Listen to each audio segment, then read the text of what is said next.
This pathetic office slave got summoned by a god to save another world, but he was given trash skills. However, he ended up taming the strongest dragon and creating his own harem of hot waifus. This all begins with Takeru Kamishiro, who lives the same empty life every day, stuck in a boring job and a routine that brings him no happiness. People always said that staying on the safe path was enough, but he secretly wished for some heaven. One night, everything changes. While watching TV, he suddenly gets pulled into a strange place where a mysterious man appears and says he rules over the solar system. Kamishiro thinks he might be an alien, but the man says he is closer to a god. He then shows him a world called Magius, a planet where societies keep rising and falling without ever truly succeeding. Tired of watching it fail, the god decides to try something new. Even one tiny change can create huge waves, and Kamishiro is chosen to be that one drop. Kamishiro is crushed by the pressure, but the god tells him he is already dead, so refusing would only mean disappearing forever. To help him accept it, the god gives him powerful gifts: magic, endless mana, resistance abilities, a storage bag, language understanding, and a skill that lets him search for valuable materials. Kamishiro quickly gets excited and even asks for a harem, and the god casually tells him that it's anime, so it will happen. Soon after, Kamishiro is sent into the new world inside a new body. Lost and unsure where to go, he heads toward a nearby village. Since he has no money, he decides to test his search skill.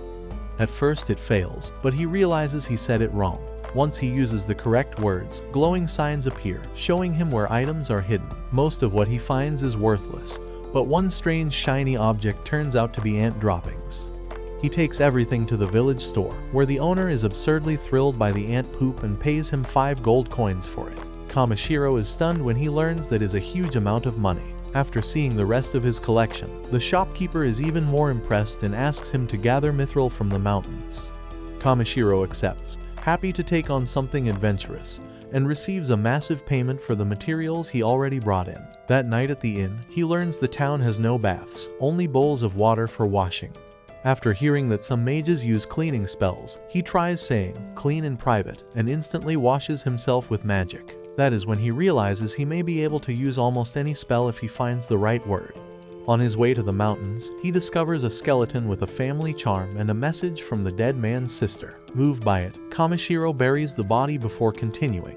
Later, he camps out, cooks a meal with ingredients he gathered, and starts feeling like this strange new life might actually be better than his old one. Eventually, he reaches a dangerous forest, but oddly finds no creatures around him. Just when he starts relaxing, he accidentally falls off a cliff.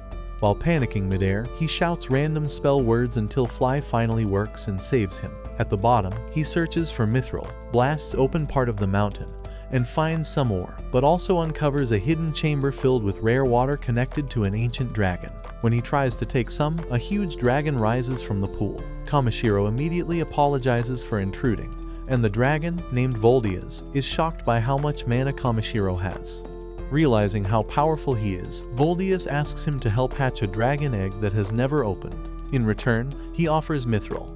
Voldias shows him an egg that has never hatched and tells him to pour mana into it the same way he uses magic. Kamishiro tries warming it with the word heat, but something goes very wrong. A huge force explodes around him. Voldias starts laughing, and Kamishiro is suddenly dragged into the egg, where a girl scolds him for disturbing the balance of the planet after only one day there. Before he can understand anything, she throws him back. When he returns, the egg has finally hatched. Voldias asks him to name the baby dragon, so Kamishiro gives him the everyday name Bee. The newborn immediately decides to follow him, and although Kamishiro questions whether that is really okay, Voldias says he trusts him completely. After rewarding him with mithril, the dragon sends them off. Kamishiro happily accepts Bee as his new companion and, before leaving, uses magic to clean him up because the little dragon smells awful. Later, Kamishiro gets back above ground with Bee, who is seeing the open world for the first time. Since it is already dark and the forest is too dangerous to cross at night, Kamishiro decides they should stop there and sleep. He is hungry anyway. He still has that rare dragon water in his storage, the one filled with ancient dragon magic. It is perfect for helping Bee grow, and because Voldias linked it to the underground lake, the supply never runs out. Kamishiro tells Bee to drink all he wants. Bee then nudges him to try it too, and Kamishiro is impressed by how pure it tastes. To stay safe, Kamishiro sets up a barrier using magic stones, even though those stones are supposed to be expensive, making them as easy for him because of all the blessings he got. After that, he starts cooking. He lights a fire, prepares some meat, and makes a stew so good he feels like he could eat it every day. B stares at the food the whole time, completely drawn in by the smell. Kamishiro gives him some, but B gets too excited and burns his tongue. So Kamishiro cools it down first, then feeds him properly. Once B finishes eating, he settles down calmly, and Kamishiro feels relieved knowing the little dragon can eat normal food. He even starts thinking about other meals they can try later. Then Kamishiro wonders if B misses his father, but B's quiet response makes it clear that being together is enough. That soft moment really gets to him. Even though B is technically dangerous, Kamishiro only sees a child who needs care, so he gives him a gentle lecture about not doing reckless things, even if he is strong. B is already asleep before any of it sinks in. The next day, Kamishiro climbs back up the cliff and returns to the forest. In daylight, the place feels a lot less creepy than before, but he ignores it and starts gathering materials. Using his search skill, he finds several useful items, but then B suddenly runs to him looking scared. Kamishiro switches his skill to detect enemies and sees multiple monsters nearby. That surprises him because the forest was empty before. This time, though, there is no avoiding them. A giant bird monster attacks first, but once Kamishiro sees that it has tasty meat, he stops worrying and starts thinking about dinner. He protects B, fires ice attacks, and takes it down fast. More monsters show up, but Kamishiro handles them with boosted speed and strengthened limbs. His new body makes his kicks especially strong, and he wipes them out one after another. After the fight, he gathers all the meat and materials, but even more enemies start moving in. Seeing that they cannot keep fighting forever, Kamishiro starts thinking of a way out. B then tries to carry him away. It is hard, but B keeps pushing, so Kamishiro helps by making himself lighter with magic. That works a little too well, and they shoot high into the air. B lets go at the worst moment, and Kamishiro nearly falls to his death, but B catches him in time. After landing safely, Kamishiro thanks B because they got far away from the monsters. B gets so happy from the praise that he hugs Kamishiro hard enough to almost crush him. As they keep moving, B becomes interested in a stick Kamishiro picked up. When Kamishiro scans it, he finds out it is actually a branch from the legendary world tree and is extremely rare. Then B breathes mana onto it, and the branch transforms into a magic staff. Kamishiro is shocked, especially because he has been trying to act like a normal gatherer, not some flashy wizard. A loud sound then comes from deeper in the woods. B runs toward it, and Kamishiro follows. There, they find an elf girl collapsed on the ground. At first, he thinks she was attacked, but it turns out she is just starving. She says she has not eaten in 3 days, so Kamishiro gives her his water and the food packed for him. She eats immediately and reacts like it is the best meal of her life. Still, Kamishiro feels her story does not fully make sense, since the village is not that far away. While questioning her, he suddenly notices she smells awful. That completely ruins the elegant image he had of elves. Offended, she snaps at him, thanks him quickly, and leaves in a bad mood. After that awkward meeting, Kamishiro and B reach the edge of the forest and spot a carriage coming by. He is surprised to see that it is pulled by a unicorn. Though in this world, unicorns are apparently not that special. The driver notices Kamishiro's staff and asks if he is a mage, but Kamishiro says he is only a collector and trader. The driver offers him a ride, and the family inside welcomes him warmly. Kamishiro is careful around the children and reminds them not to trust strangers too easily. The boy tells him their family has a bell that warns them if dangerous people are nearby, which impresses Kamishiro. Then the kids hear B hiding inside Kamishiro's coat and want to see him. Once Kamishiro learns that monster partners are not unusual in this world, he lets B come out. The parents are shocked when they realize B is a dragon. They assume Kamishiro must be some kind of dragon rider, and his simple explanation only makes them more amazed. That night, the group camps together. Kamishiro sets up his protective stones, promises that B can sense danger too, and offers to cook for everyone. The family watches in surprise as he pulls out a huge amount of ingredients from his storage bag. He makes a meat soup and a salad, and the meal is such a hit that everyone is stunned. Porin gets emotional while eating, and for a second everyone thinks something is wrong. But really, he is just crying because after living on dry food, seeing his kids enjoy a proper meal means a lot to him. He jokingly gives Kamishiro a silly title for being so good at cooking, and that sends everyone into laughter. Later, music starts, the family relaxes, and the whole night feels warm and happy. Sitting there with them, Kamishiro realizes how much he had missed in his old life. Sharing food, laughing with people, and simply being part of a moment like this feels completely different from being alone. For once, his smile comes out naturally. When the night quiets down, he tells B goodnight and lies there staring up at the stars. The next morning, Kamishiro gets up early and passes the time polishing his scissors while everyone else gets ready. Porun tells him they will leave after breakfast, and Kamishiro asks if he can try driving the carriage since he has never done it before. Porun agrees right away and hands him the reins. When they reach the village, Kamishiro gets down and thanks the family for the ride. Porun thanks him too, especially for the food he shared on the trip. After they part ways, Marlowe comments that spring must have arrived. Kamishiro asks why, and Marlowe explains that Porun works as a weaver and travels south every year for seasonal jobs. Those journeys are tough, and because hunting is difficult on the road, his family often has very little to eat. That makes Kamishiro realize why Porun appreciated his cooking so much, and it also reminds him how lucky he is that his own skills make survival easier. Later, Kamishiro brings the ore he collected to Jurum's shop. Mixed in with the regular mithril, he quietly includes one rare piece from the dragon's cave just to see if Jurum notices. He does. After inspecting the batch, Jurum picks out the special chunk and identifies it as magic-rich mithril, a valuable ore packed with enough energy to replace a huge amount of ordinary magic stones. Kamishiro acts surprised, but Jurum is clearly impressed. Jurum tells him that someone with his talent should really head to Belsim, a much larger city with better markets and more chances to grow. He admits he would hate to lose a customer like Kamishiro, but says Belsim would be the better place for him. He only asks one thing in return. If Kamishiro ever becomes successful, he should send business back to his shop. That idea sticks with Kamishiro. Back at the inn, he reads up on Belsim and finds out it has a major adventurers guild that handles requests from across the country. Since he is already living in a fantasy world, joining the guild suddenly sounds like the kind of thing he should try at least once. He decides that Belsim will be his next destination. Before leaving, though, he wraps up a few final things in town.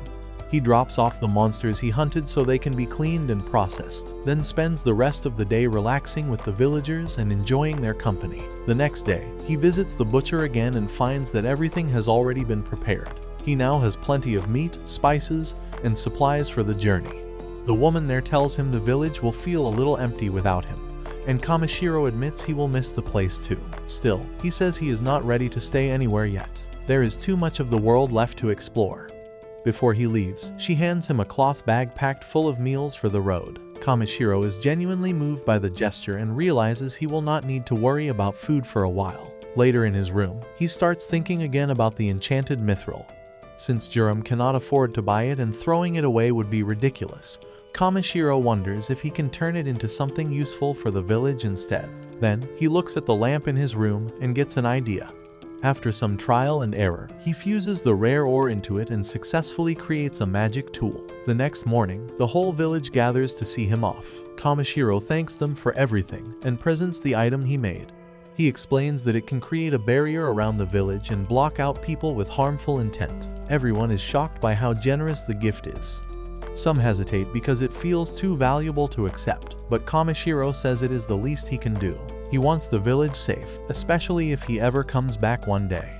Jurum, curious about how the device works, opens it up and finds the rare mithril inside. The moment he sees what Kamishiro used, he is ready to protest. But by then, Kamishiro is already gone, having slipped away before anyone could stop him. As he travels toward Belsim, the road is peaceful at first. Then he spots a giant crab standing in the middle of the path. It surprises him for a second, but after checking it with his skill, he sees it is not too dangerous. The part that matters most to him is that it is edible. He immediately starts thinking about dinner. He gets ready to fight, but B shoots past him and drops the crab with a powerful scream before Kamishiro can even move. He barely has time to react before two more crabs appear. Thinking they will only move sideways, he lets his guard down, only for them to rush him head-on. B quickly lifts him out of danger, and the crabs slam into each other below. Kamishiro thanks B, then finishes the last one with his staff. With the fight over, he turns the crabs into dinner. Using magic, he cuts them up, boils the meat in a huge pot with salt and water, and ends up with an amazing meal. After tasting it, Kamishiro decides monster hunting might be worth it for the food alone. A few days later, he and B finally reach Belsim.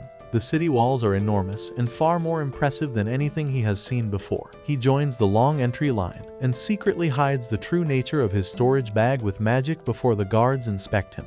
When it is his turn, he is taken into a side room. One guard checks his belongings, while another asks why he came. Kamishiro says he wants to join the Adventurers Guild. The guards then scan him with a magic tool used to detect suspicious people. The test comes back clean, and when Kamishiro secretly checks the result himself, he is relieved to see that only his magic user status was visible. None of his blessings or hidden powers were exposed. Just as they are about to let him go, one guard notices that Kamishiro has a dragon-related blessing. Kamishiro explains that it is because of his pet and brings B out. The guards are shocked to see a real dragon, but thankfully there is no rule against bringing one into the city. They only require some sort of tag showing B belongs to him. Kamishiro ties the charm Porin's children gave him around B's tail, and the guards accept it. Once inside the city, Kamishiro is amazed by how lively and beautiful everything looks. B points toward a huge building ahead, and Kamishiro immediately guesses it is the Adventurers Guild. He heads there without wasting time. Inside, a woman named Ariana welcomes him and helps him start the registration process. She gives him a form to fill out, then asks if he has any combat experience. Kamishiro casually lists off several monsters he has beaten, including wolves, a griffin, and giant crabs. Ariana clearly is not fully convinced, so she asks if he has proof. Kamishiro says yes and warns her that it is big. Then he pulls a giant crab out of his storage and drops it right onto her desk, smashing it. The crash draws everyone's attention, including the guild master. When asked what happened, Kamishiro calmly says he was just showing Ariana the crab. The guild master is less interested in the crab itself and more interested in how Kamishiro pulled it out so casually. Suspecting a storage item, he checks Kamishiro's aura and finds nothing suspicious, deciding it was just a dumb mistake. When the guild offers to appraise the crab, Kamishiro surprises everyone by saying he planned to eat it instead. The room goes silent. Ariana quickly moves the registration to another desk, finishes the process, and gives him his guild armband, even though his skills seem far above beginner level. The rules say every new member starts at F rank. Still, Ariana makes it clear that he probably will not stay at the bottom for long. The next day, Kamishiro visits Ballura's family to tell them he died and to return the things he found with him. The loss devastates them. They had tried to stop Ballura from becoming an adventurer, but he wanted to earn money for his sick father's medicine. Seeing how badly the father is still suffering, Kamishiro feels he should help somehow. Later, he goes to the guild to sell herbs, and the staff are amazed by how much high-quality material he brought in. Ariana finds him there and says his name is spreading fast, to the point that some requests are now asking for him directly. Kamishiro is glad people trust him, but says he only plans to take a few jobs. After that, he heads to the bathhouse to relax. While he is there, Clay shows up earlier than usual and asks him about a rumor that he healed a sick man in the slums for free. Kamishiro confirms it, which shocks Clay since healers normally charge a lot. Kamishiro starts wondering if that might annoy professional healers, but Clay just laughs at how that is the only thing bothering him. He then tells Kamishiro to take the official rank test and move up, but Kamishiro says he is fine staying where he is. Clay warns him that trying too hard to stay unnoticed could backfire. Back at the guild, Kamishiro brings in more herbs, and once again people tell him he should rank up. He refuses again. Then the whole place erupts when word arrives that a huge goblin army has been spotted near the city. The guild master orders everyone D rank and above to prepare for battle. Most top adventurers are away, leaving only Clay as the available A rank. Kamishiro watches the panic unfold and has no intention of getting involved, especially since he is only F rank. But the guild master calls him out and makes it clear he is coming too. Once the group gathers, the guild master explains that the goblins are moving toward Belsim and must be stopped before they reach the city. Other adventurers are ready to fight, but Kamishiro wants nothing to do with it. Some people even question why an F rank is there. The guild master admits he cannot force Kamishiro into battle, but says there is nothing wrong with asking him to gather useful monster materials in the field. Musley later apologizes to him, saying she does not understand why he was dragged into this either. She explains she will be helping as a healer, which makes Kamishiro uneasy because the mission already feels like it is going to turn ugly. At the rear camp, Musley gets startled by something small and grabs onto him in panic. Kamishiro calmly tells her that fear is normal and that what matters is doing your best anyway. His words encourage her, and she heads off feeling braver. Right after that, Clay comes by and jokes that Kamishiro giving speeches about courage is funny considering how badly he wanted to avoid this fight. Kamishiro admits it, then asks why Clay is still in the rear. Clay says his old injuries are acting up.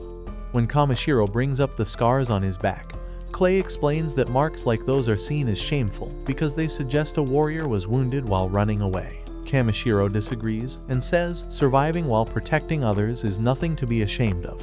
Then the sound of approaching enemies shakes the area. Clay realizes the front line has failed and rushes out with a spear, saying he will protect Kamishiro no matter what. Kamishiro tries to stop him, but Clay is already gone. Looking toward the medical tents, Kamishiro sees Musli treating wounded people despite her fear. That makes him feel guilty for trying to avoid helping. He decides then that he will do everything he can to keep everyone alive. He casts a barrier over the outpost to protect the healers, then heads into battle himself. On the field, the adventurers are struggling to hold the goblins back. Kamishiro joins in and blasts one away with a single punch, though fighting humanoid enemies clearly unsettles him. Then he calls in B, who wipes out a huge section of goblins with a lightning attack.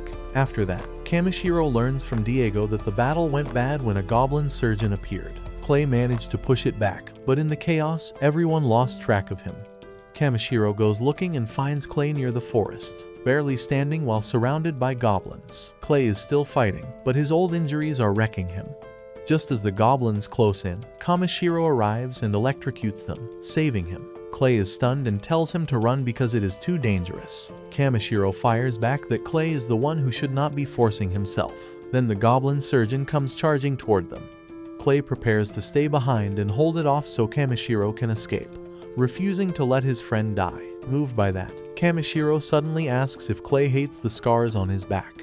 Clay says yes, because they remind him of failure. Taking that as enough of an answer, Kamishiro uses ancient dragon water and powerful healing magic on him. The scars disappear, but something else happens too. Clay's body turns pitch black, and neither of them understands why. What they do understand is that the pain is gone, and Clay now feels unbelievably strong. He charges forward and completely crushes the goblins with ease. Later that night, Clay comes to Kamishiro's room, demanding an explanation. Kamishiro casually tells him he used enchanted water tied to an ancient dragon and combined it with healing magic. Clay is stunned and asks how he even knows an ancient dragon. Kamishiro reveals that Voldias is B's father, meaning B is the child of an ancient dragon. That is enough to completely overwhelm Clay. He is grateful, but also knows no normal person could do what Kamishiro just did, so he asks who Kamishiro really is. After hesitating, Kamishiro decides to trust him and tells him the truth. He is not from this world. Clay can barely believe it, but after hearing the full story, it starts to make sense. In the end, he promises to keep it secret, though he warns Kamishiro to be more careful, since casually changing someone's body is a huge deal. The next day, Kamishiro visits a forge with Ribel, the girl who helps run the place. He asks if they sell gatherer shears, since his current pair is basically finished, but she tells him they do not.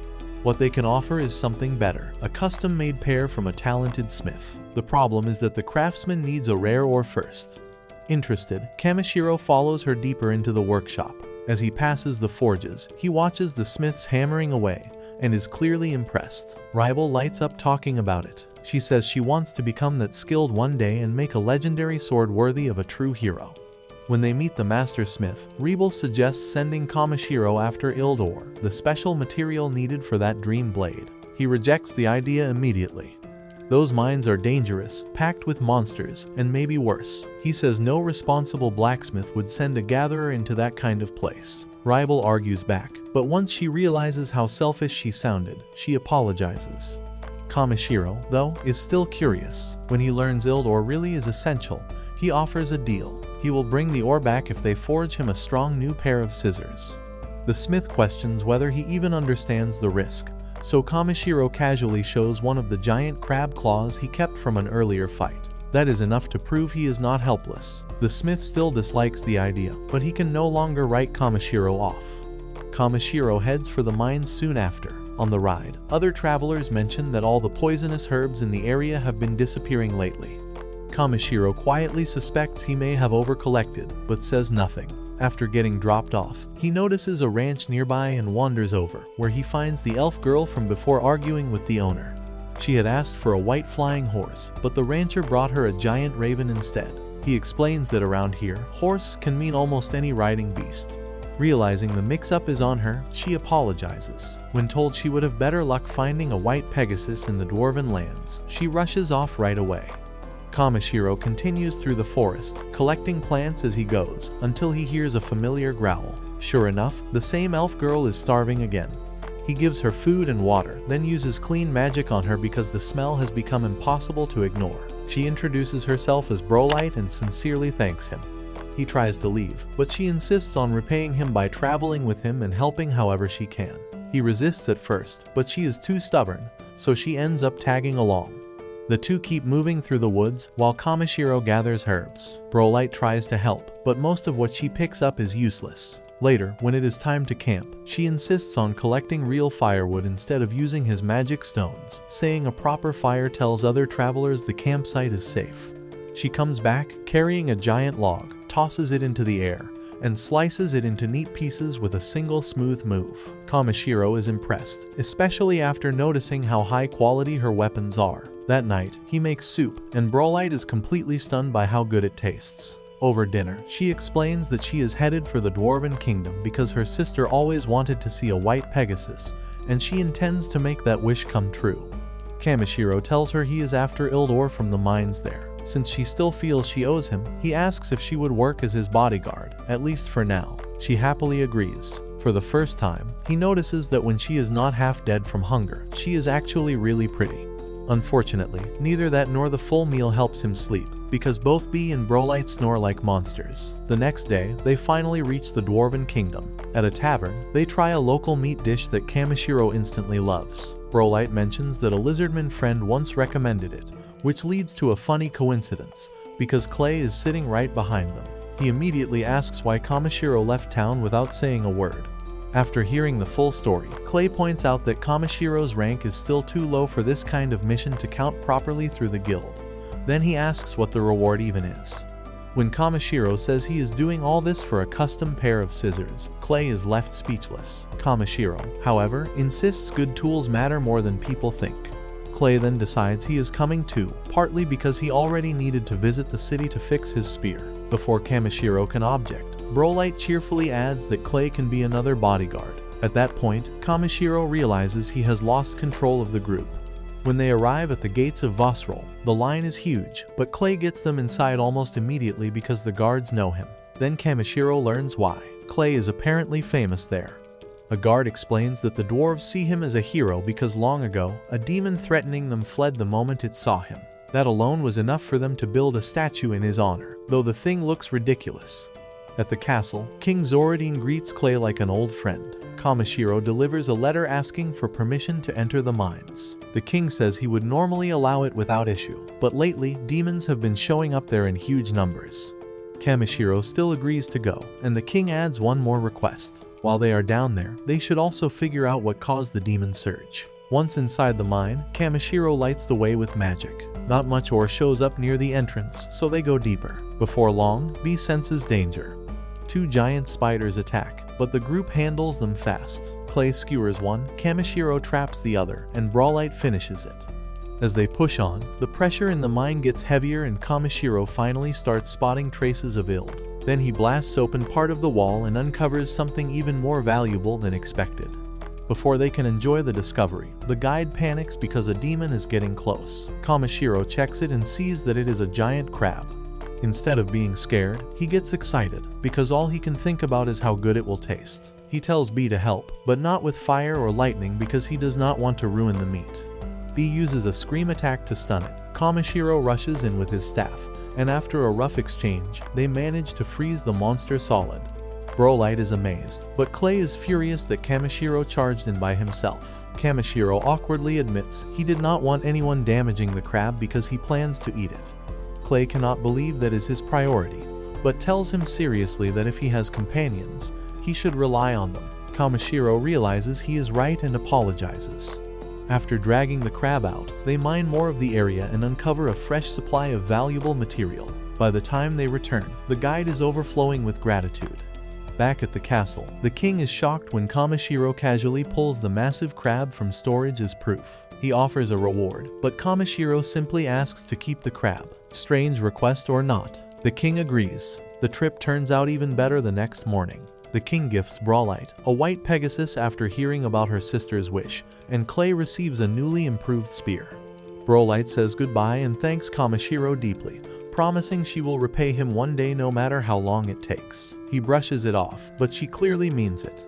After returning to the guild, Ariana is relieved to see Kamishiro back safely. When she spots Clay with him, she asks if they formed a party. Kamishiro is about to explain, but Clay cuts in and says yes.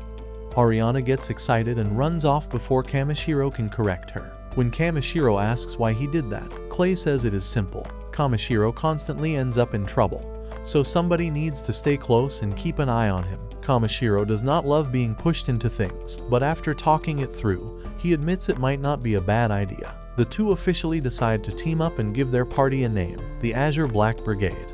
Later, Kamishiro brings the Puril to the forge. The smith and Ribble are completely overwhelmed when they see it. They never expected material that clean and valuable.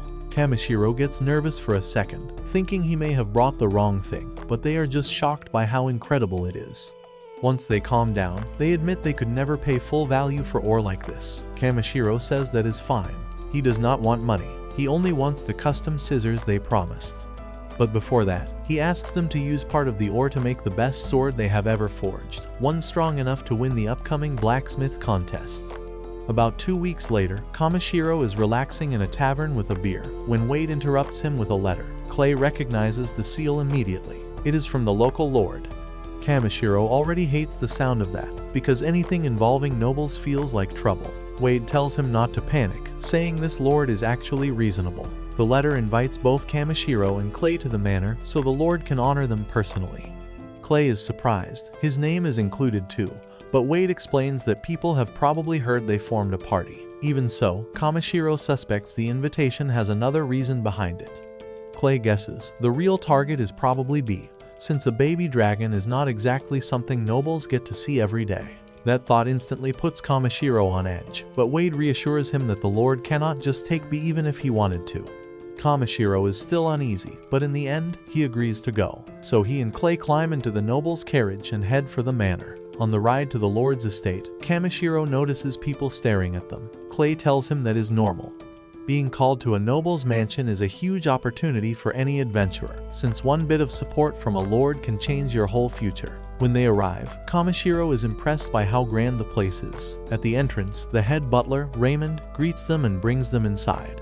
The whole manor feels refined, from the elegant halls to the maids lined up in perfect order. A rude man passes by without even acknowledging them, but Kamishiro does not care enough to react. Then the lord's daughter suddenly runs up and demands B for herself. Kamishiro refuses immediately. The girl, Tiaris, is clearly shocked that anyone would say no to her. She starts talking about how dragons belong with nobles, but it sounds like she is repeating someone else's words. When Kamishiro asks why she thinks she deserves B, she admits that Bernard told her adventurers are beneath nobles and should obey them. Kamishiro calmly explains that B is not some object he can hand over. He is family. That finally makes Tiaris understand. She realizes asking for B is like asking someone to give away a loved one. When Kamishiro asks why she wanted a dragon so badly, she quietly says it was for her mother, who always wanted to see one. A man soon approaches, and Tiaris calls him father. This is Lord Belminant. He invites Kamishiro and Clay to tea and apologizes for his daughter's behavior. Then he explains the real reason for the invitation. His wife, Malateria, has been bedridden for 6 months, and after hearing that Kamishiro once healed a dying man, he hoped he might be able to save her too. Kamishiro is uneasy because his healing is powerful, and last time he pushed it too far, it caused unexpected changes in Clay. Still, after hearing that Tiaris only wanted B to bring some comfort to her mother, he agrees to help. In Malateria's room, Kamishiro uses his skill to examine her and realizes her condition is even worse than it looks. Her body is failing in several ways at once, and one detail stands out: Ivor poisoning. He has never seen it before, so he does not know if he can cure it. But he can at least start with the things he does understand. Because her eyes can no longer handle light, the room has been kept shut and dark. Kamishiro carefully uses healing magic on her sight first, making sure not to overdo it. When she opens her eyes again, she can finally see. After that, he cleans the room, opens the windows, and lets sunlight in for the first time in ages. Then he asks Bellim for a private conversation. Alone, he tells him plainly that his wife was poisoned on purpose. At first, Bellim struggles to believe it, but the truth quickly sinks in. Kamishiro admits he still cannot cure the poison because it is ancient and unfamiliar. Bellim says that is because Ivor poison is old, forbidden, and nearly forgotten, along with its antidote. He does, however, have one possible lead: old records from previous generations of lords. They are written in an ancient language nobody can read anymore, but Kamishiro can understand them thanks to his gift. There are too many books to go through one by one, so he adjusts his search ability and uses it to find the right one. In a diary, he finds mention of flowers near a lake marked by a rock shaped like a horse. Clay recognizes the place and points it out on a map: the village of Ashef. Kamishiro decides to leave right away. Before going, he places a protective barrier around Meulateria's room, in case anyone tries to harm her again. Tiaris comes to apologize for how she acted earlier, and Kamishiro tells her what matters is that she realized her mistake and chose to fix it. He also warns her not to trust anyone who tries to turn her against him while he is gone. Instead, she should go straight to her father. Kamishiro and Clay head out at once, speeding up the horses with magic. After several days, they reach Ashef, only to find it nearly ruined. The fields are dead, the land is dry, and the lake they came to find has been contaminated. Kamishiro can tell right away that the water was poisoned on purpose. The villagers surround them, weak but still protective of their home. Clay proves who they are with his guild rank, and the villagers finally lower their guard. Then a young boy suddenly collapses, and Kamishiro is shocked by how underfed he is. The villagers explain that months ago, their lake and well were both poisoned. Not long after, a merchant named Ingash appeared and offered water, but only in exchange for a rare flower growing nearby. Desperate, they agreed. In return for one flower each month, he brought them just enough water to barely survive, leaving them starving the rest of the time. Kamishiro immediately realizes Ingash caused all of this. He poisoned their water, then pretended to rescue them so he could get the flowers for himself. The villagers are horrified, and Kamishiro is furious. This man poisoned a noblewoman, wrecked an entire village, and let children starve for profit. Before chasing him down, Kamishiro helps the village first. He summons rain clouds, bringing them fresh water at last. He also cleans the villagers and repairs their damaged homes with magic. Kamishiro cooks a huge meal for everyone, finally giving them something warm and filling after months of suffering. Later, some village children show Kamishiro an old storage hut filled with preserved fruit. It had been useless to them because it was far too salty to eat as it was. But once Kamishiro tastes it, he realizes it could be turned into something like soy sauce. Back at the manor, the barrier around Meulateria's room suddenly goes off. Tiaris runs there and finds Bernard near the door. She asks him directly if he came to hurt her mother. He denies it and tries to make Kamishiro sound like a fraud, but she no longer believes him. Then Bellim arrives and decides to test Bernard. If he is innocent, he should have no problem drinking the water meant for Meulateria. That is when Bernard panics, revealing everything. Bellim had already swapped the poisoned water with clean water, so Bernard was never in danger, but his reaction confirms his guilt. He is arrested on the spot. Soon after, a letter is found in Bernard's room, and whatever is inside clearly points to something even bigger going on. That same night, Ingash comes back to Ashef, expecting another flower, but the villagers now know the truth and refuse him. Once he realizes he cannot manipulate them anymore, he drops the act completely and decides he will burn the village down and take what he wants by force. At the same time, Bernard is dragged off to prison, smiling, clearly convinced this is far from over. While the chief is leading Kamishiro and Clay through a secret path, they reach a hidden lakeside covered in glowing golden ivor flowers beside a huge Pegasus statue. Kamishiro stops cold, completely taken in by how beautiful it is. When he checks the flowers with his skill, he learns they only grow around this exact lake and were born from the tears of a sacred divine horse. Curious, he asks about it, and the chief explains that the creature was called Hofvalpnir, a holy winged horse said to have protected the village long ago from monsters rising from the lake. Ever since then, the villagers have honored it as their guardian, and the flowers have been treated as part of that blessing. Kamishiro feels awkward taking something tied to a legend like that, but the chief tells him not to hold back. After saving the village, he has every right to take what he needs. Kamishiro carefully picks one flower, figuring that should be enough for the antidote. He is already thinking about what he can do next once the poison is handled. But the peaceful moment gets shattered when a villager comes running and screaming that the village is under attack. Kamishiro and Clay rush back immediately, carrying the chief and the exhausted messenger with them. By the time they return, the place is a disaster. Fire is swallowing the homes and smoke is covering the sky. Kamishiro has put out the flames, while Clay helps get everyone out safely. Once the fire is under control, they learn that nobody died, which honestly feels like a miracle. But when Kamishiro asks what happened, the guards explain that Ingash came, demanding the ivory flowers. When the villagers refused, he ordered his men to burn everything down. Kamishiro is already furious, and then things get worse. The chief realizes Gonsa is missing. An old woman confirms it. During the chaos, Ingash grabbed the boy and escaped toward the lake. That is enough to push Kamishiro over the edge. He immediately uses his search skill at maximum range and picks up a huge group of people gathered around an old fortress. He tells Clay there are at least 100 men there. The chief begs them not to go because it is too dangerous, but Kamishiro promises they will bring Gonsa back. When they reach the fortress, B scouts ahead and reports that the whole place has turned into a drunken celebration. Clay is ready to charge in out of pure rage, but Kamishiro stops him and comes up with a better plan. He turns them both invisible, letting them slip past the guards and sneak inside without being noticed. As they move through the building, Kamishiro quietly grabs items and documents along the way, planning to use them later as evidence. After checking room after room and still not finding Gonsa, they head straight for Ingash. Outside the room, where he and his men are partying, they overhear everything. The thugs laugh about the villagers losing their homes and openly talk about using the kidnapped boy to force out the location of the ivory flowers. One of them even explains the full plan. Once Belman's wife dies from ivory poison, everyone will see just how deadly it is, and that fear will make the poison even more valuable. They will be able to sell it for insane prices. Then Ingash smashes a bottle into the man's head for talking too much, furious that anyone would say all that out loud. That is all Clay needs to hear. Kamishiro tells him to let loose, just not kill anyone. Clay crashes into the room and starts tearing through the gang. While the place erupts into chaos, Kamishiro slips away toward the shed where Gonsa is being held. B knocks out the lone guard. Kamishiro breaks the lock, and Gonsa throws himself into his arms, shaking and crying. Kamishiro tells him they are leaving right now. The second he steps outside, though, he realizes something much worse is happening. The whole fortress is in panic, and giant tentacles are rising around it. One terrified thug blurts out that the lake demon is back. Kamishiro is not fully convinced, but he is not about to ignore something like that.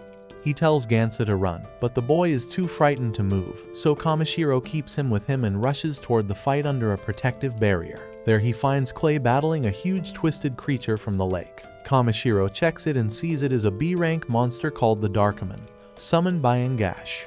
Ingash himself is curled up nearby in terror, begging for help. Kamishiro thinks for a second that the man deserves whatever is about to happen to him, but in the end, he still throws up a barrier and saves him from being killed on the spot.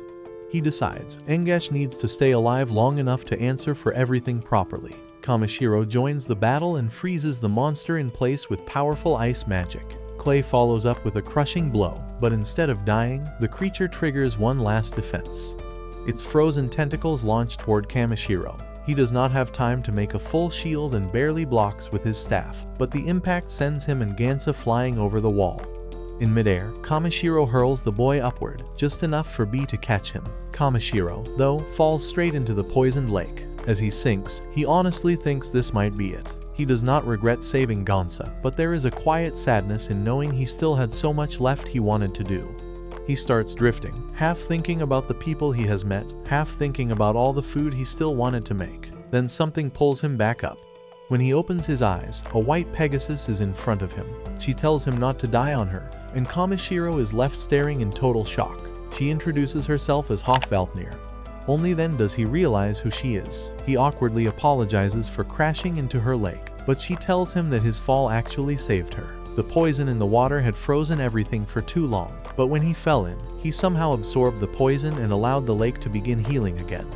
She explains that long ago the lake's power went still, and she created the ivory flowers as a way to purify it, but doing that turned her body into stone. The flowers kept doing their job for years, until Ingash poisoned the lake and ruined everything. Kamishiro's fall broke that cycle and restored her. Hofvalpnir carries him back, but strangely, no one else can see or hear her. She thanks him, then disappears. After that, Kamishiro and the others return to the village, and Gansa is finally reunited with everyone. Later, Kamishiro uses teleportation magic to jump straight back to Belmonent's estate with Clay. Once there, he quickly makes an antidote from the Ivor flower and gives it to Meulateria. The cure works immediately, and the whole family breaks down in tears from relief. With that done, Kamishiro goes back to the village, where rebuilding has already started. He tells the chief that Ingash has been handed over to the Lord along with enough proof to make sure he never walks free again. The chief is overwhelmed and asks how they could ever repay him. Kamishiro says he already has an idea. He cooks up a buttered potato with soy sauce made from the village's preserved fruit and lets the chief try it. The reaction says everything. That is when Kamishiro proposes a deal. He wants to buy all of their soy sauce fruit. The village can use the money to recover and expand its fields, and he will introduce the sauce to the cities and turn it into something people actually want. The chief agrees, even if he cannot imagine anyone needing that much fruit. Kamishiro just smiles and says that will not be a problem. Once everything is settled, Kamishiro heads back out and catches up with Clay. While they are talking, Hofvalpnir suddenly appears again. This time, though, she does something neither of them expects. She changes into a girl and announces that she is joining Kamishiro's group. Both of them are stunned. Clay cannot understand why a divine being would want to follow someone like Kamishiro around. But Hofvalpnir says she has spent far too long stuck in one place and wants to see the world now. Traveling with Kamishiro sounds fun, and she is fully decided. Kamishiro can already tell his life is about to get even more chaotic.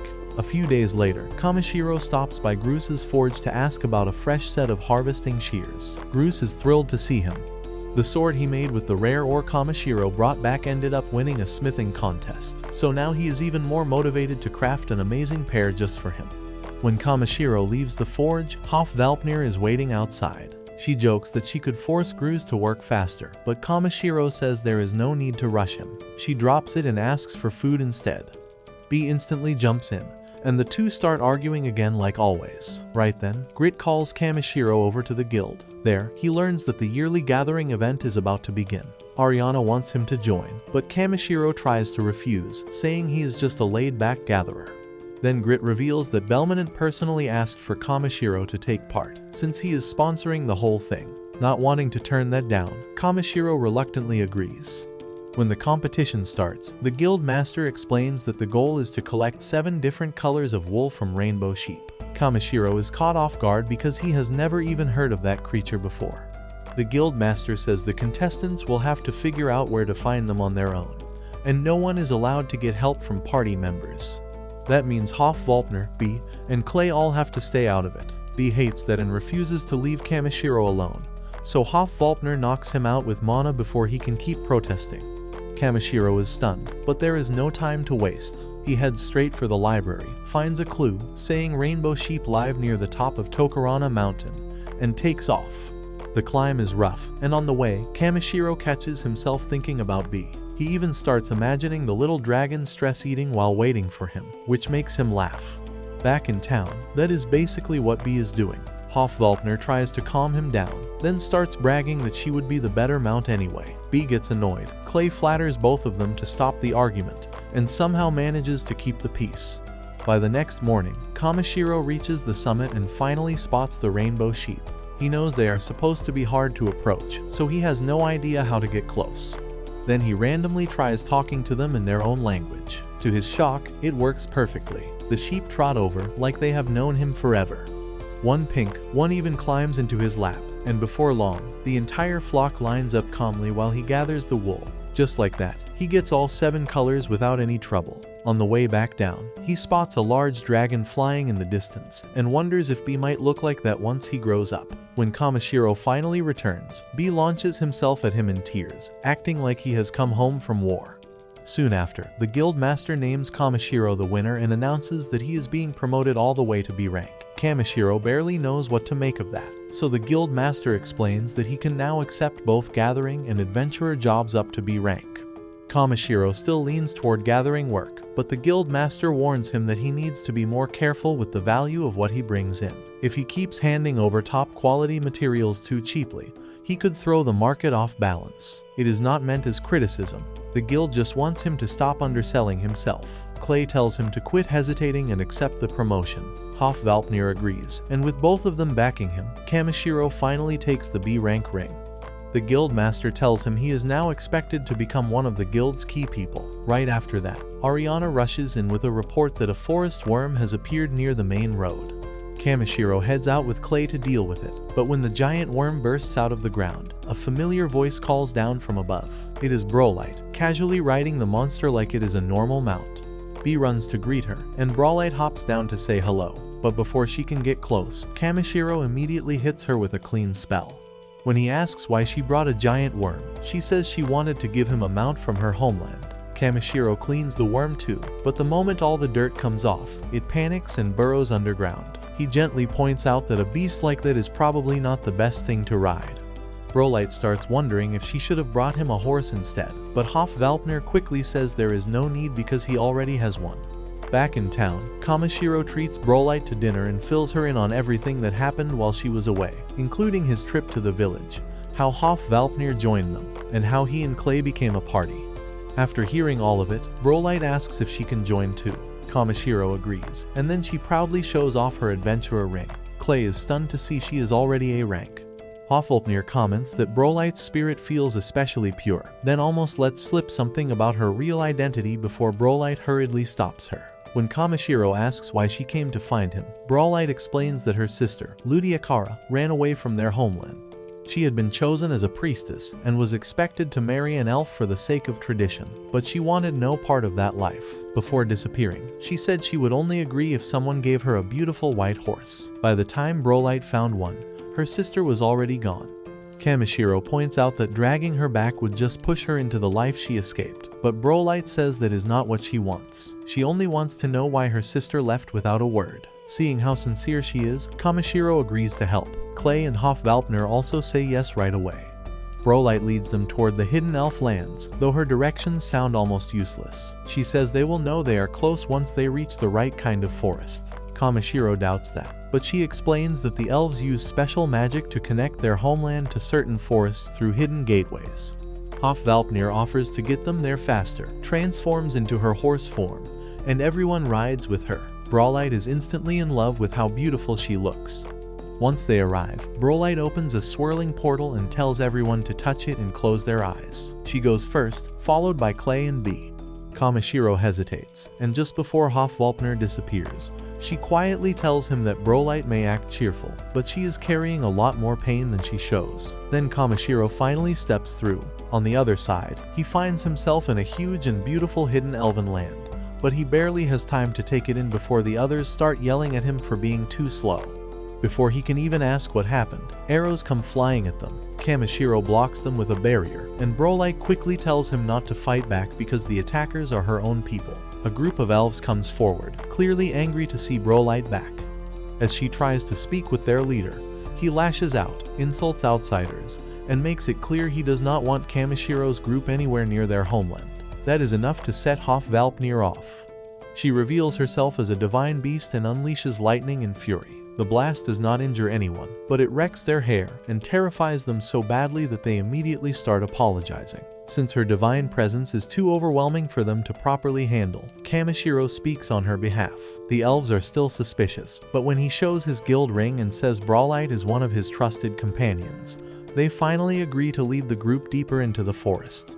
Eventually, they reach a giant lake with an enormous sacred tree rising from the center. The sight leaves everyone stunned. But as soon as they get close, Kamishiro and Clay realize something is wrong. The area is filled with toxic mana. Everyone starts feeling sick, so Kamishiro uses a powerful clean spell and purifies the whole place at once. Even he looks surprised by how well it works, and the elves are left speechless. As they continue upward through the great tree, Brolite reveals that it is called Gowan, and that only high elves are allowed to guide outsiders here. That is when she finally admits that she is a high elf herself. She hid it because leaving the homeland is forbidden for her kind. Clay explains that high elves are obsessed with protecting the purity of their bloodline. Kamishiro asks whether anyone was hurt because she left, and when Brolite says no, he tells her maybe breaking those old rules was not such a terrible thing. Hofvalpnir bluntly adds that high elves are mostly arrogant snobs. Anyway, B then runs up and hugs Brolite, and all the support finally breaks through her defenses. She starts crying. They are eventually brought to the High Elf Palace, where a woman named Amber welcomes them. After some tea, Brolite's older brother arrives. Kamishiro is shocked because he is much smaller than expected. Brolite introduces him as Arjun Seal, though Kamishiro settles on calling him R. Arjun is friendly about it, then greets Hofvalpnir respectfully and shakes Kamishiro's hand. Kamishiro is surprised by how fragile he feels, and Arjun jokes bitterly that no matter how proud high elves act, their bloodline is cursed. That word hits hard. Brolite breaks down and admits that she has spent all this time trying to free her family from that curse. Then Arjun casually refers to her as his younger brother, which confuses Kamishiro even more. Brolite proudly explains that she is both female and male, which everyone else seems to take in stride. Clay mentions that some lizardmen are similar, so it is not strange to him. Kamishiro then asks why the mana around the great tree feels so heavy. Arjun says it has been getting worse for the last 6 months. Kamishiro offers to test something, so they go outside. There, he creates a magic stone from his own mana and has Arjun activate it. When he does, the stone rises into the air and begins releasing purified mana, clearing away the toxic energy surrounding the tree. Everyone immediately feels the difference. Arjun is deeply shaken because it reminds him of an old prophecy. He leads Kamishiro to a shrine and shows him an ancient carving. Kamishiro reads it with ease, which shocks him even more. The prophecy says that when the noble bloodline begins to fail, an outsider will appear and restore strength to the land. Kamishiro is not sure that means him, but he starts to suspect the wording may be about bloodlines more than fate. Later, after bathing with Clay and Brolite, he cannot stop thinking about it. Even though they still have not found Ludicara, the mystery of the High Elf curse now feels just as important. When he quietly asks Brolite about it afterward, she stays silent. Then Amber steps in and explains it herself. The curse is really a sickness that has plagued the High Elves for generations, and over the last 50 years it has become far worse. Many babies now die within days of being born. Amber breaks down and admits she lost her own child and fears their people may be dying out. That pushes Kamishiro to think even harder. When he later meets Queen Melcaria, she is instantly struck by the color of his aura. Then she notices B and realizes Kamishiro is no ordinary human at all, but someone tied to an ancient dragon. She thanks him for cleansing the corrupted mana around their homeland. Kamishiro asks if an earthquake happened there several months earlier, and the queen confirms that it did. That helps him put the pieces together. He begins to suspect that the strange mana shift may have started when something powerful awoke or appeared nearby. Arjun asks what they should do next, and the queen says she wants Kamishiro's help. He agrees, but first asks for one private meeting. The next morning, Kamishiro gathers the group inside a soundproof barrier and reveals that he has figured out the truth behind the so-called curse. It is not a curse at all. It is the result of inherited genetic problems caused by generations of close blood marriage. Everyone is stunned when Kamishiro asks who Amber's husband is and learns that she married her own twin brother. The final piece clicks into place.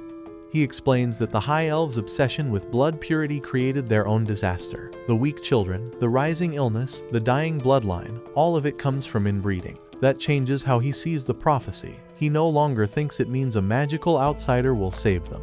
He thinks it means the elves can survive only by mixing their bloodline with outsiders and breaking their old traditions. Brolite is overwhelmed by how simple the answer really is. If Kamishiro is right, her people still have a future. Clay points out the obvious problem. Even if this is the truth, convincing the High Elves to abandon centuries of tradition will be incredibly hard. Brolite believes her mother and Arjun will listen, but Kamishiro is not sure the rest will, so he asks Hofvalpnir to deliver the message herself. The elves revere her, and hearing it from a divine being may be the only thing that works. Hofvalpnir asks why he is trying so hard to save people who are basically strangers. Kamishiro simply says he is doing it because Brolite is his friend. That is reason enough. Hofvalpnir accepts that answer and agrees to help. Then she says he owes her a reward. Everyone braces for something huge, and all she asks for is 10 buttered potatoes. That immediately makes the whole room laugh. Finally, Hofvalpnir suggests speaking with River Arena, the guardian of the elves, and takes off in horse form with B. Hofvalpnir and B spend a long time scouting the elf lands for River Arena, but they come back with nothing. Since waiting around is getting them nowhere, Kamishiro decides they need actual information. Brolite mentions the Deimos Guild, and that grabs Clay's attention right away. He explains that Deimos is not just famous, it is basically the strongest guild on the whole continent. That alone is enough for Kamishiro to head there and see what they know. At the guild, they meet Sarah, the guild master, who is gorgeous, confident, and way too comfortable flirting with people. She praises Kamishiro and Clay the second she sees them, then turns all that energy on Brawlite and nearly breaks her with embarrassment. While Sarah keeps teasing her, Kamishiro and Clay check the request board. Most of the jobs look normal, but one catches Kamishiro's eye, gathering cat ear fungus from Kyo Hollow. Sarah explains that it is a prized food ingredient, but the place has become dangerous because the mana around it has turned thick and toxic. Since Brawlite knows the route, Kamishiro decides to go the next day. That night, he quietly prepares several strange-looking vials to use as protection once they get there. The next morning, Sarah asks him to bring back as much fungus as possible because demand is high. She worries about how far away the cave is, but Kamishiro just says they will manage. Then the group takes off on Hofvalpnir's back. As they fly, Brawlite points out the lake near the hollow, and before long, Hofvalpnir warns them that the air itself is already getting heavier. That is a bad sign, especially since they have not even entered the cave yet. When they land, the entrance is surrounded by the bodies of powerful monsters. Brawlite runs in first to check what happened, but she drops almost instantly. Clay follows her and collapses too. Kamishiro realizes the air is poisoned, so he immediately sweeps the area with cleansing magic. The foul mana clears, the corpses break down, and both of them recover, but the danger is not gone. The poisonous air is already starting to gather again, so Kamishiro tells them to activate the vials he gave them. Once they do, glowing protection surrounds them. He explains that the vials are not regular potions at all, but magic tools meant to block harmful mana. To solve her own problem, Hofvalpnir shrinks into a tiny fairy form and settles onto Clay, so she can share the protection. Inside the cave, Brawlite notices right away that the layout feels wrong. Deeper in, they spot creatures that are still alive and moving just fine, which means they have adapted to the poison. One strange monster spits toxic slime at Brawlite, and soon after a giant swarm of spiders closes in from every direction. Kamishiro, Clay, and B fight them off, but there are too many.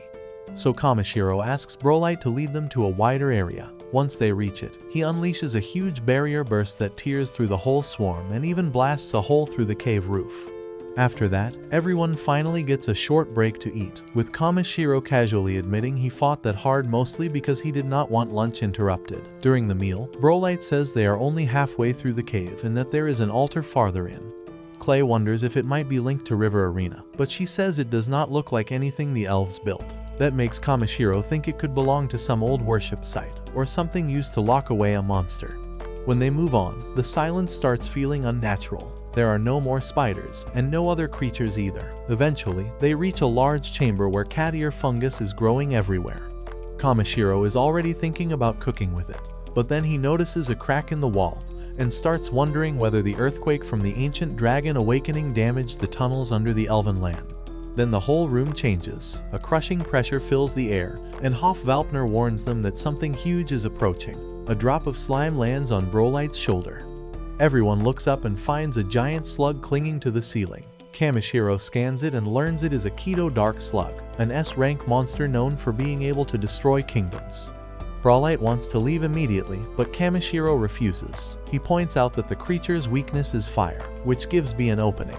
And then Clay finally reveals his dragon form too. With a giant black dragon, B, Hofvalpnir, and Brawlite beside him, Kamishiro feels ready to take it on. He stacks several layers of defense, strengthens Brawlite, boosts B's speed, and tells everyone to go all out. B attacks first with fire, while Clay charges in through the slug's tentacles and cuts his way forward. The problem is that the monster's limbs keep growing back, and even B's flames are not doing enough. When Kamishiro notices it can track them without visible eyes, he realizes the antenna is the key. He tells Brawlite to cut it. Kamishiro burns away the tentacles, blocking her, and she slices the antenna off cleanly. That finally throws the monster off. Even then, B's next fire attack still does not finish it. Kamishiro figures out the slug's wet coating is protecting it, so he changes plans and attacks with concentrated salt. The salt eats through the slime and starts exposing the flesh underneath. The creature finally panics and tries to escape, but Clay drives his spear straight into the exposed wound and kills it for good. On the way out, they notice the cave walls are covered in slug eggs. Kamishiro checks them and discovers they cannot survive sunlight, so he creates an artificial ultraviolet light that shrivels every last egg. Right after that, the foul mana disappears, and Hofvalpner says a different presence is calling now. She identifies it as the Spirit King.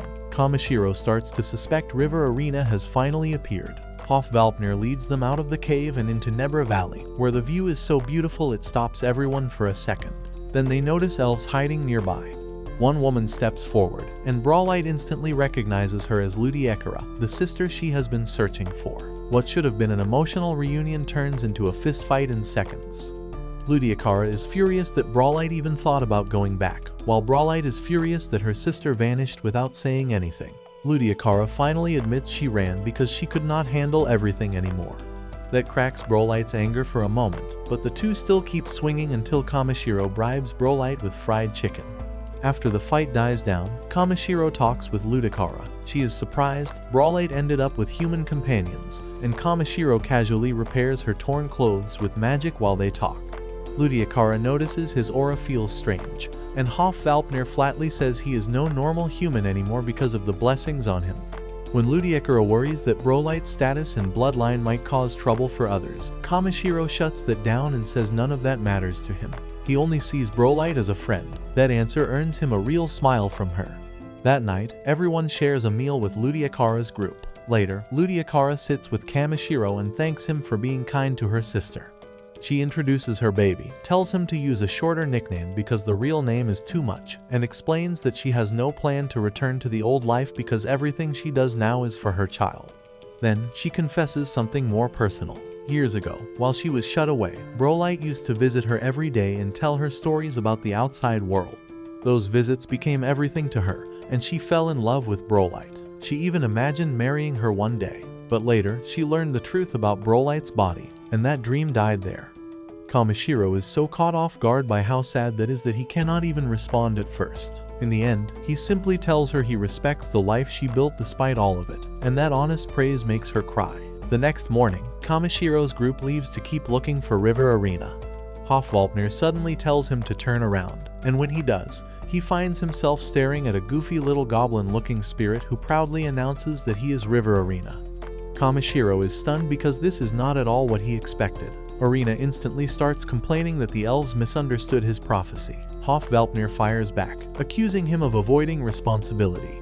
They start arguing like children until Kamishiro finally orders Arena to stop whining and come back with them to fix the mess. After some sulking, Arena agrees. Back at the Elven Palace, Ludiekara appears before the royal family with her healthy baby and her husband.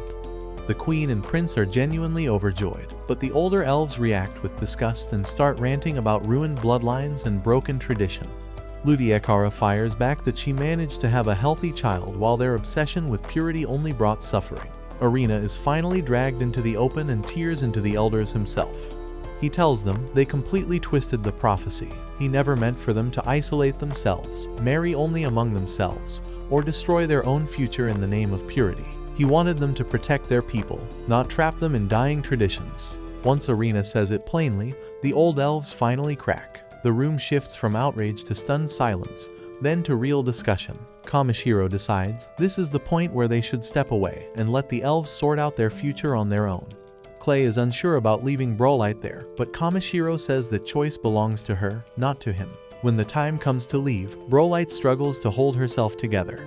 Clay promises they will never forget her. Hofvalpner tells her to call if she ever needs help, and Kamishiro almost reaches out to comfort her before pulling his hand back. He knows making it softer would only make it harder to leave. A few days later, Kamishiro returns to Bellim, picks up the scissors the dwarves made for him, and takes on a few more gathering jobs. About a month passes. Back in the Elven lands, Brawlite tells Ludiekara she wants to do everything she can for their people's future. But soon after, she leaves anyway, riding off on a giant centipede toward a new path. Near Belkim, B defeats a tough enemy, though Hofvalpner still tells him he struggled too much. B gets moody. Clay tells her to ease up, and Kamishiro changes the mood by announcing that he wants their next destination to be the ocean. Clay suggests a famous port city, and Kamishiro likes the idea. Right then, a huge dust cloud rolls toward them, and the smell reaches him before the rider does. Brolite comes charging back on that same giant centipede. When Kamishiro asks why she left the elves after all, she says her family pushed her to go because they know she loves adventure and should see the world while she can. Hofvalpnir reminds Kamishiro that Brolite is part of the team.